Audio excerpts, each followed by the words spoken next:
All right, so listen to this. And this is the state of affairs in the world today, that this kind of stuff can happen. So a mother tortured her daughter. She scrubbed her wounds with salt on a regular basis, wounds that she got, I guess, from mommy, who eventually, when she got tired of her daughter, tired of, torturing her and treating her like crap, she put her through a meat grinder and fed her to her pigs. Oh my God. Hey, truth is stranger than fiction, Truth is stranger than fiction. You can come up with this stuff on your best day. Stephen King would have a hard time matching the craziness of what happens in reality. So the story begins in a horrifying affidavit that reads like something from a gothic horror novel. Investigators described how a teen who was reunited with her biological mother last year, reunited? Huh? Uh-oh. Already, alarm bells are going off. Unstable mama couldn't take care of you, so gave you up for adoption. Why would you be going back to this person? Reunited with her biological mother last year on an isolated farm in Missouri, only to be tortured there. Made to crawl through hog pens and have salt rubbed in her open wounds, and then was fatally murdered last month and finally burned in a fire pit.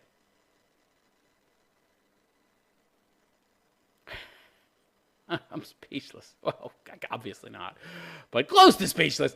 So Rebecca Rude, R-U-U-D. How the hell would you pronounce that? Two U's?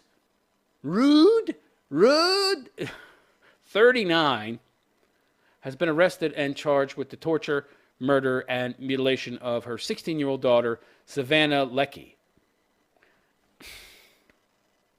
So, her biological mother, where was the adopted mother? I guess they're going to get to that. I'll continue to read. Savannah and her adoptive mother, Tamia Leckie, okay. It's a sentence that just ends abruptly. People can't write anymore, apparently. All right, Savannah was given up for adoption by her biological mother, the one that put her through a meat grinder, you mean? When she was an infant. She was adopted by Tamia Leckie. Okay, gotcha, I'm with you so far. Rebecca Rude was still somewhat active in Savannah's life growing up. Why? Why? That's not good, actually. From all the research and studies I've seen, it's not good to have this kind of interaction between adoptive parents and biological parent. Can create confusion and possibly attachment problems in children. I don't know. This already doesn't sound very healthy to me. There's a reason this person both had a kid out of wedlock and was almost a single mother and gave the kid up for adoption, okay? Poor judgment. Poor character, clearly not somebody you want to put a kid with. All right. Still someone active in Savannah's life growing up and was not entirely estranged from her biological daughter. Too bad for the biological daughter. You should have had total estrangement. By the way, who gave them the advice that this was a good idea? What's this adoptive mother thinking? I bet you there's no father. Probably one of these old fat single broads. I want to have a baby. I'll adopt. And still have no husband. God. Okay. So a nasty divorce. Tamia Leckie and her husband went through a nasty divorce. There you go. Nasty divorce. Tamia could no longer take care of Savannah, who was now age 16. What about child support? What do you mean couldn't take care of him? Take care of him. I don't get this. Then why'd you get divorced? This is great. People make bad decisions, and guess who suffers? The fucking kids. Always the kids. If you couldn't take care of a kid, why did you get custody? She probably demanded custody, right? Jesus Christ. Why didn't the court give you child support? Was he a loser? Did you marry a loser, sweetheart? Did you adopt a kid while you were married to a loser? Why would you do that? Why? Whether you're adopting a kid, and she adopted this kid as an infant. Did she get married after the fact? Was she married at the time? And if so, why did she marry somebody who couldn't afford to take care of a kid? Or who was a loser, a bum who wouldn't be able to pay child support. Well, I don't know. Maybe I shouldn't necessarily say that, because there's a lot of guys who can cover their responsibilities when they're married. But once you get divorced, yeah, okay, maybe I'm being a little too harsh. I don't know the entire situation behind the guy's character, whether or not he was a good guy or not. When you split a fucking household, but why are you getting divorced? I don't know. I don't know the story behind all that. I shouldn't jump to conclusions, I guess, but Jesus Christ. The real conclusion you should be jumping to is that you should have stayed fucking married, okay? If you couldn't afford to take care of the kid by yourself, you stay with the father. Because when you're together, you can afford to take care of the kid. But I don't know. That would require sacrifice on my part because I'm tired of him. I'm a nasty feminist cunt. I've been corrupted by feminism. And I'm fat. And I want to sleep with other guys. Maybe I can find myself somebody that's a chubby chaser. I'm tired of him. He has no libido anymore. Or whatever complaints were. You're supposed to stay together for the kid at least. No, we can't do that. So I'm going to give my kid up to be fucking chopped up and put to a meat grinder. All right, so they had a nasty divorce. Can't stay together for the kids. So she was adopted. Rebecca Rood was still somewhat active. Okay, I read that already. Yeah, all right. Let me scroll down here a bit so I don't lose my place so much anymore. This is crazy. So Tamil and Rebecca Rood agreed that Savannah could live with Rebecca Rood on her Missouri farm, and the biological mother and daughter would be reunited for good. So you go from occasionally seeing somebody like once or twice a year to let's just move in and be mommy and daddy. I had something like this happen similar to me. A lot of you don't know a lot about me. I had a half-sister, and I didn't meet her until she was like 18. She was a dopehead and a drug addict, and, same thing, dopehead, drug addict. Although lots of people like to make delineations between the hard drugs like marijuana and cocaine and crack and pot. Pot's so soft. That's not a real drug. Smoked both pot and regular cigarettes. She did other drugs, I think.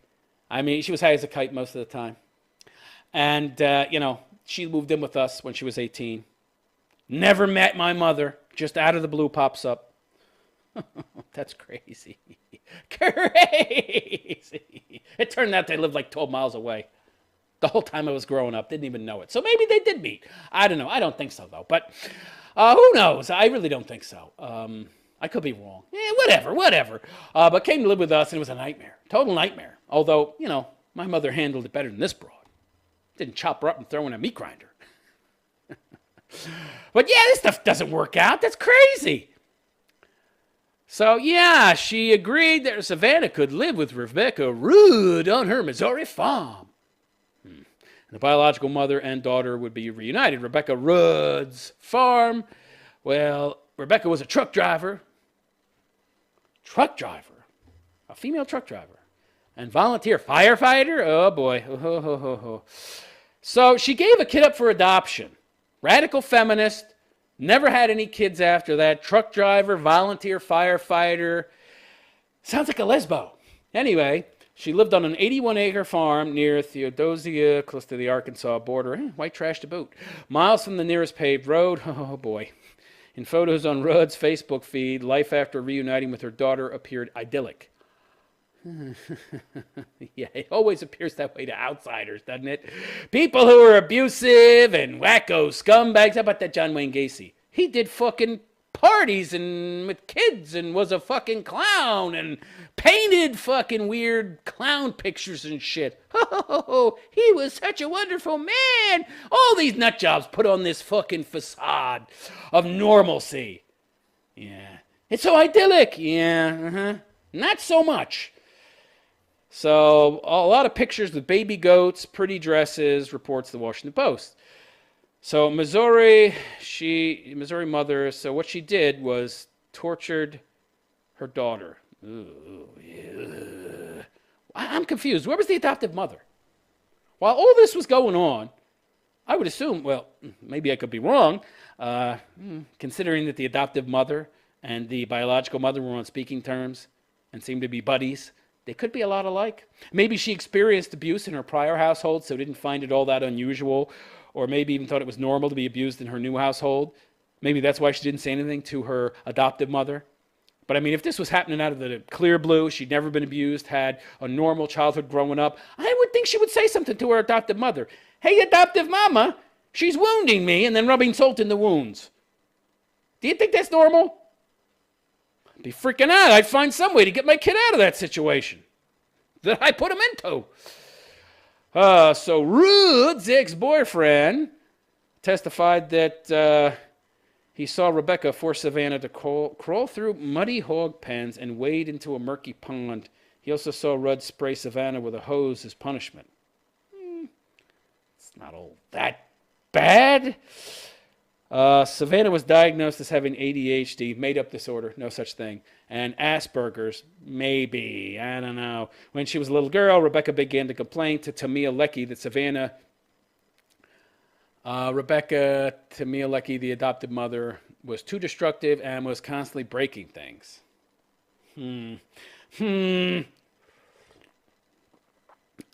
I either need more help or I can do nothing for her, said Rudd. But you didn't say you were going to chop her up and feed her into a meat grinder and then feed her to your pigs and burn what was left over. So Rudd claimed that Savannah was costing her so much money that she feared she'd lose her farm. Let me get this straight. This woman is a truck driver and owns a farm, which apparently isn't producing any real income, and is a volunteer firefighter as well. I thought that truck drivers made decent money. What's going on here? It's very odd. So, like most women, she's just bad with money and needs a man in her life, but her ex-boyfriend, who knows if he abused this girl? You know, you're something like 10 times more likely to experience abuse if you're in a household with a single mother who has a non-biologically related boyfriend. There, I got it out past the fucking cotton tongue in my mouth from all this fucking coffee. Hold on a second. Got to clear my palate. So who knows? He might have abused the kid for all we know. It's 10 times more likely than if you have the actual father of the child there.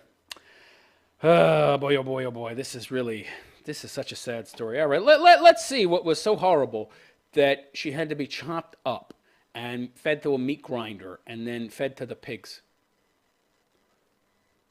Oh my God. She's a beautiful girl. 16-year-old beautiful girl. She could have had a bright future. Just sounded rambunctious.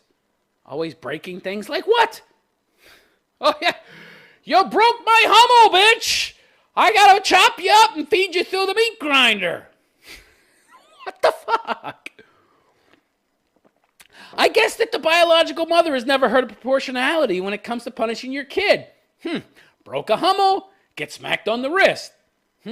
Broke a Hummel, kill you and feed you to the pigs. Which one? Which punishment should I choose? It's crazy. So crazy. Oh, my God. Let's see another picture here. Oh, there she is playing with baby goats. Who would want to kill this? A sicko. A sicko. This woman's a psychopath. A psychopath. Well, maybe more sociopathic that she's able to hide her psychopathy so well and seem normal to people, normal enough that you would let your fucking kid stay with them. Yeah, I'm going to guess that adoptive mommy isn't a very good judge of character. Imagine that. Ended up getting married to a guy that she then divorced for whatever reasons, who knows. Maybe it was his fault, maybe it was her fault, whatever. Now, look, it would depend, of course, on what was going on in the marriage. But, I mean, unless this guy was a drunkard, beating you up and abusing the kid, you stay with him. You stay with him. Because, you can't afford to take care of this beautiful kid by yourself. I don't understand this. Having kids is a gift, okay? For a lot of people, it gives their life purpose. And even if you found purpose somewhere else, they can still bring so much joy to your life. Why would you harm this kid? I don't get it. I don't. The psychopathy, the mindset, the type of individual that would do this, good Lord. It's just so incomprehensible to me, really. It's crazy. Anyway.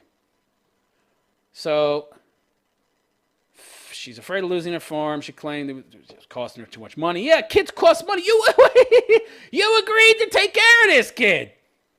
I wouldn't be surprised if, by the way, kids aren't that expensive, actually, once they hit the age of 16.